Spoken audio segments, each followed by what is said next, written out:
ঝুরি পিঠা বানাচ্ছি। আপনারা কে কে চিনেন কমেন্টে অবশ্যই জানাবেন। আমার 2 কেজি তেল এই পর্যন্ত চলে গেছে। পিঠাগুলো দেখাও ক্যামেরাম্যান। এই যে দেখেন, কে কে খান, কোন কোন জেলায় কি নামে ডাকেন অবশ্যই কমেন্টে জানাবেন। এই যে আরেকটা দিয়ে দিলাম।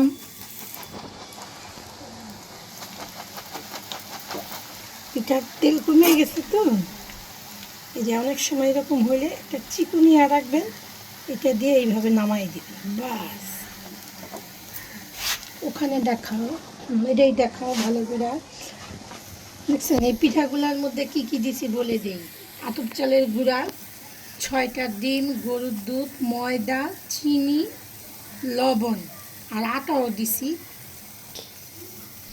দিয়া তারপরে এই যে ফুল ঝুরি পিঠা বানাচ্ছি। আমার পিঠা বানাইতে না খুব ভালো লাগে। কাউরে কিছু খাওয়াইতে পারলে আমার অনেক ভালো লাগে, কিন্তু আমার এত তৌফিক নাই যে আমি সবাইরে খাওয়াবো। দেখাও পিঠাগুলো সুন্দর করে।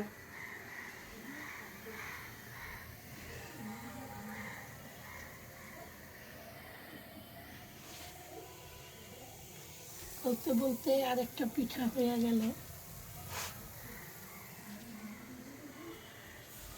এই যে এখানে দেখাও ক্যামেরাম্যান, পেঁয়াজটা দিবেন, তারপরে এভাবে তেলে দিবেন।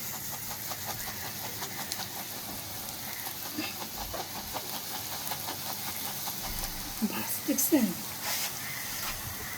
এরকম সুন্দর মতন পিঠা হয়ে যাবে।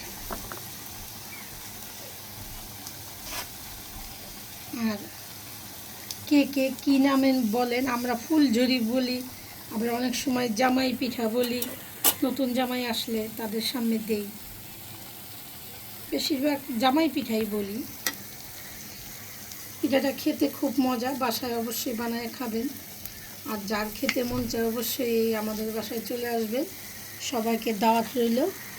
আল্লাহ আপনাদের সবাইকে ভালো রাখুক, সুস্থ রাখুক, নিরাপদে রাখুক। আল্লাহ হাফেজ।